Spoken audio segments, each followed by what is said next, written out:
और चलिए खबरों में आगे बढ़ेंगे। शनिवार की रात अतीक और अशरफ की हत्या हुई थी और मौका वारदात से तीनों शूटर्स भी पकड़े गए थे। लेकिन सवाल अब भी कायम है कि इस वारदात में क्या कोई और भी शामिल था जो कि तीनों को कंट्रोल कर रहा था। शनिवार की रात तकरीबन 10:30 बजे माफिया अतीक और अशरफ पर ताबड़तोड़ फायरिंग कर दोनों को मौत की नींद सुला दिया गया। हत्या की वारदात को अंजाम देने के बाद तीनों शूटर्स ने खुद को सरेंडर भी कर दिया, लेकिन उनसे जुड़े तमाम राज अब भी राज बने हुए हैं। अभी तक यह पता नहीं चल सका है कि यह शूटर कितनी देर पहले मौके पर पहुंचे थे, किस तरफ से आए थे और किस किस तरह से रेकी की थी। उन्हें सपोर्ट के लिए क्या वहां कुछ और लोग मौजूद थे? इन सारे सवालों का खुलासा हॉस्पिटल और आसपास लगे सीसीटीवी कैमरों से हो सकता है। इसलिए पुलिस ने हॉस्पिटल के साथ ही रेलवे स्टेशन से लेकर शाहगंज थाने तक लगे सीसीटीवी कैमरों के डीवीआर अपने कब्जे में ले लिए हैं। ये हमारे ठीक सामने आप देख रहे हैं कि ये शाहगंज थाना है, यानी जो हॉस्पिटल है, जो घटना स्थल है, वहाँ से तकरीबन 300 मीटर दूरी पर है। और जबकि पीछे की तरफ ये जो रास्ता जाता है, यहाँ से तकरीबन 600 से 700 मीटर की दूरी पर रेलवे स्टेशन है, खाने पीने की तमाम दुकानें हैं, रेस्टोरेंट हैं, होटल हैं। तो यहाँ से लेकर वहाँ तक की अगर हम बात करें तो 50 से ज़्यादा जगहों पर सीसीटीवी कैमरे लगे हुए थे। लेकिन पुलिस ने इन सारे सीसीटीवी कैमरों के जो डीवीआर हैं उन्हें अपने कब्जे में ले लिया है। अतीक और अशरफ की हत्या के 2 से 3 घंटे बाद ही पुलिस ने तकरीबन 50 जगहों के डीवीआर कब्जे में ले लिए। इन डीवीआर से पुलिस को अहम सुराग मिल सकते हैं। साथ ही ये भी पता चल सकता है कि तीनों शूटर्स को कंट्रोल करने वाला चौथा कौन था। अशरफ के एनकाउंटर के बाद अतीक और अशरफ की हत्या के बाद कयास लग रहे थे कि अतीक की पत्नी शाइस्ता और पुलिस से नहीं भागेगी, उसके जल्द सरेंडर करने की खबरें तेजी से फैलने लगी। लेकिन शाइस्ता अभी भी पुलिस के लिए मिस्ट्री बनी हुई है। उमेश पाल हत्याकांड के बाद से शाइस्ता परवीन फरार है। पकड़ने के लिए पुलिस ने शाइस्ता पर इनाम की राशि बढ़ाकर 25 से 50,000 रुपए तक कर दी है, लेकिन अभी तक शाइस्ता शिकंजे में नहीं आ सकी है। लेकिन अब पुलिस को शाइस्ता के बारे में अहम जानकारी हाथ लगी है। शाइस्ता परवीन को लेकर प्रयागराज पुलिस को अहम सुराग मिली है। शाइस्ता के प्रयागराज कौशाम्बी बॉर्डर पर छिपे होने की सूचना मिली है। बॉर्डर पर कचहरी इलाके में कई गाँव में पुलिस लगातार छापेमारी कर रही है। बरेली, पुरा मुफ्ती, मरियाडीह समेत कई इलाकों में पुलिस की छापेमारी जारी है। इधर बाहुबली अतीक अहमद के भाई अशरफ के साले सद्दाम अहमद पर भी पुलिस का शिकंजा कसता जा रखा है। सद्दाम पर भी इनाम की राशि बढ़ाकर 50,000 रुपए कर दी गई है। इस मामले में NBW वारंट भी जारी कर दिया गया है, जिसे सामान्य भाषा में गैर जमानती वारंट कहा जाता है। सद्दाम पर आरोप है कि उसने जेल में शूटरों को अशरफ से मिलवाया था। इसके अलावा उमेश पाल हत्याकांड की जाँच में यह बात भी सामने आई है कि बरेली जेल में बंद अशरफ ने अपने साले सद्दाम के माध्यम से स्थानीय स्तर पर पूरा नेटवर्क खड़ा कर दिया था।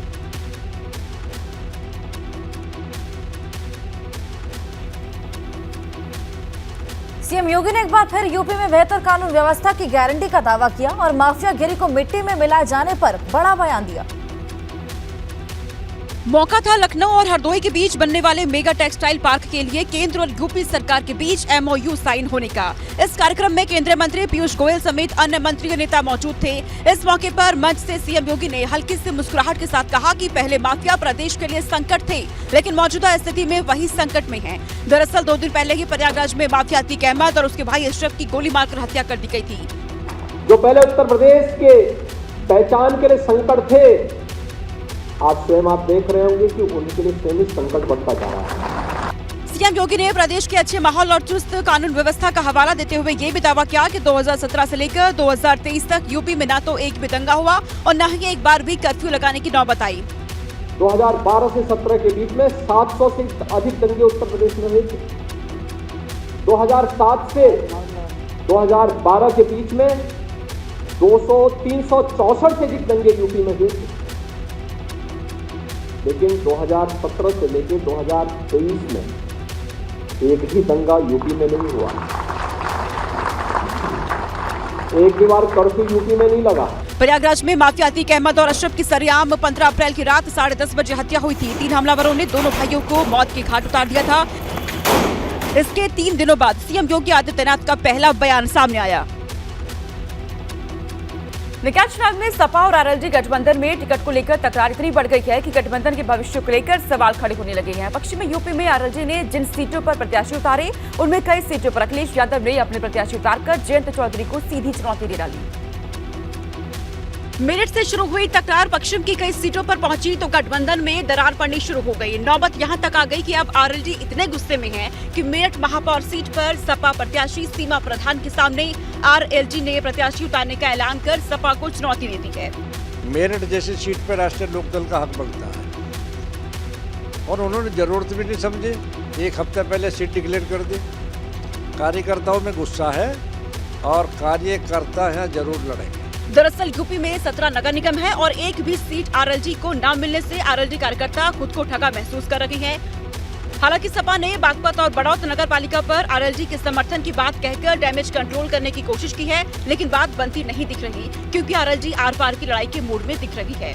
साइकिल और नल आपस में ही लड़ेंगे तो फिर बीजेपी और बसपा से कैसे लड़ेंगे? ये सब बातें हैं, इनमें कुछ नहीं रखा है। सीमा प्रधान जी चुनाव लड़ेगी और लोकदल के हमारे सारे साथी सीमा प्रधान जी को चुनाव लड़ाएंगे। जाहिर है अगर सपा और रालोद गठबंधन में तकरार बढ़ी तो हलचल लखनऊ और दिल्ली तक सुनाई दे रही है। 2024 की राह भी मुश्किल हो सकती है। नगर निकाय चुनाव में पहले चरण के लिए नामांकन की प्रक्रिया पूरी हो चुकी है। अब दूसरे चरण की बारी है, लेकिन समय के साथ टिकट की टेंशन भी बढ़ती जा रही है। लखनऊ से इटावा पहुंचे समाजवादी पार्टी के महासचिव शिवपाल सिंह यादव के आवास पर सुबह से ही कार्यकर्ताओं का जमावड़ा लगना शुरू हो चुका था, क्योंकि अभी तक इटावा नगर पालिका के चेयरमैन का नाम तय नहीं हो पाया है, जिसको लेकर तमाम कार्यकर्ता शिवपाल सिंह से मुलाकात कर ये तय कराने का प्रयास कर रहे हैं और अपने अपने प्रत्याशी को टिकट दिलाने के प्रयास में लगे हैं। भारी जमावड़े के बीच जब मीडिया ने सवाल किए तो शिवपाल यादव सवालों से बचते नजर आए। हम प्रेस करेंगे तब बोलेंगे। दरअसल शिवपाल सिंह यादव के आवास पर निकाय चुनाव को लेकर अध्यक्ष और वार्ड सभासदों के दावेदारों की लंबी फेहरिस्त है। सभी अपना अपना दावा ठोक रही हैं। कि हम अगर हमें मौका मिलता है तो हम जो है पार्टी के लिए कुछ आगे जो चुनाव आएगा 2024 का, उसको भी जिताने की पूरी कोशिश करेंगे। और उम्मीद करता हूँ कि राष्ट्रीय नेतृत्व जो है हमें हमारी दावेदारी को जो स्वीकार करे और सीट निकाल के हम निश्चित रूप से दे देंगे। तो आज जो इतनी भीड़ है, सब कोई ना कोई टिकट के लिए आया है। जी, अब सभी लोग आए हैं, अब राष्ट्रीय नेता देखिए क्या फैसला लेता है। हम तो पूरी उम्मीद लगाए बैठे हैं क्योंकि तो अब सवाल है कि शिवपाल सिंह यादव की चुप्पी के मायने क्या हो सकते हैं। 25 अप्रैल से केदारनाथ धाम की यात्रा शुरू होने जा रही है, जिसे लेकर तीर्थयात्रियों में उत्साह है। देश के कोने कोने से तीर्थयात्रियों ने केदारनाथ धाम की यात्रा के लिए पंजीकरण करवाया है, मगर इस समय ग्राउंड जीरो पर क्या है तैयारी, इस पर आपको दिखाते हैं एबीपी गंगा संवाददाता रोहित डिबरी की रिपोर्ट।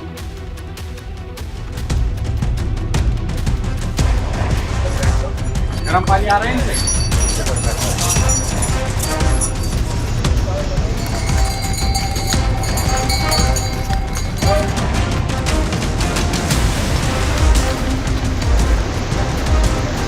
केदारनाथ धाम की यात्रा की तैयारियां जोर शोर से चल रही हैं।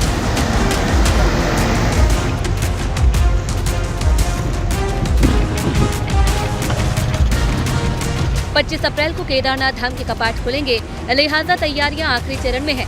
एबीपी गंगा केदारनाथ धाम की यात्रा की तैयारी को देखने के लिए ग्राउंड जीरो पर पहुंचा है।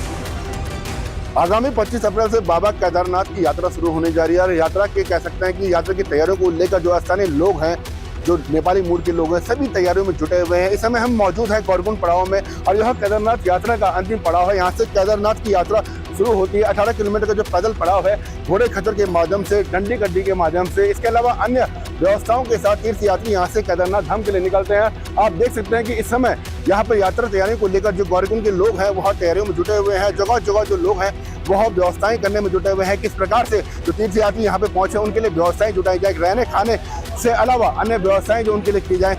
केदारनाथ यात्रा के बेस कैंप गौरीकुंड से बाबा केदारनाथ की 18 किलोमीटर पैदल यात्रा शुरू होती है।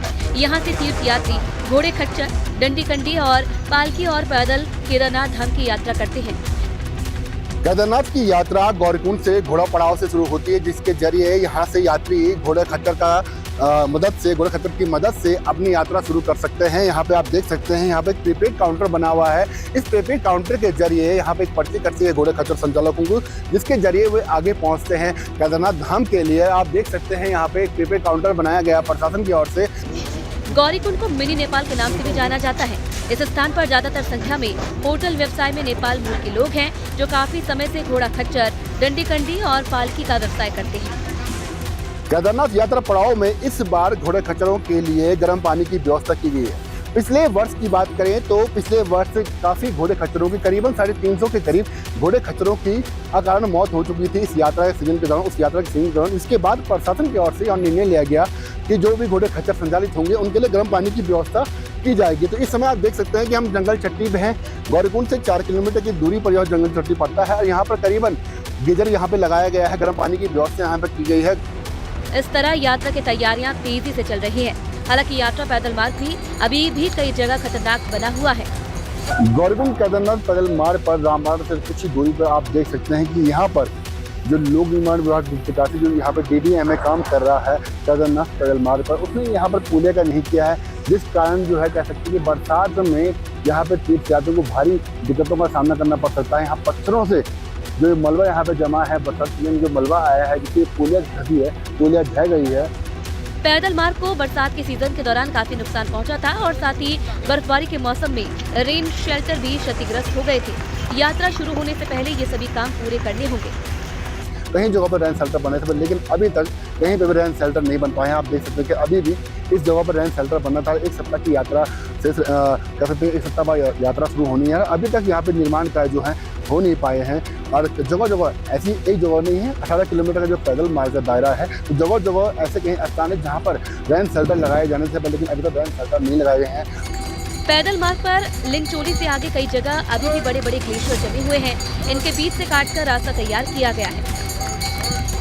बाबा केदारनाथ की यात्रा 25 अप्रैल शुरू हो रही है। प्रथम चरण की यात्रा में जब जो तीर्थयात्री यहाँ पहुँचेंगे, उनका यात्रा जो रहेगी भारी रोमांचक रहेगी। आप देख सकते हैं कि जो बड़े बड़े ग्लेशियर 10 से 15 फीट के ग्लेशियर हैं अभी भी यहाँ पे मौजूद है। अप्रैल माह में यहाँ पर प्रथम सप्ताह में काफ़ी बर्फबारी हुई है, जिसके बाद से यहाँ पे जो रास्ते में है गौरीकुंड से केदारनाथ पैदल मार्ग का जो रास्ता है, वहाँ पे बड़े बड़े ग्लेशियर आए हैं। देख सकते हैं आपकी घोड़ा खच्चर जो है इन ग्लेशियर के बीच से निकल रहे हैं। बड़े बड़े ये ग्लेशियर हैं। तो यात्रा के दौरान जो यात्री यहाँ पे पहुँचेंगे, देश विदेश श्रद्धालु पहुँचेंगे, उनको ये ग्लेशियर भी देखने को मिलेंगे। इधर यात्रा शुरू होने में समय कम रह गया है। जाहिर है कि प्रशासन को अब पूरी ताकत झोंकनी है और इस बार पंजीकरण पहले ही शुरू होने से यात्रा को लेकर लोगों में उत्साह है, जिससे साफ संकेत है कि यात्रा शुरू होते ही तीर्थ यात्रियों की भीड़ उमड़ेगी। एबीपी गंगा के लिए रुद्रप्रयाग से रोहित डिमरी की रिपोर्ट।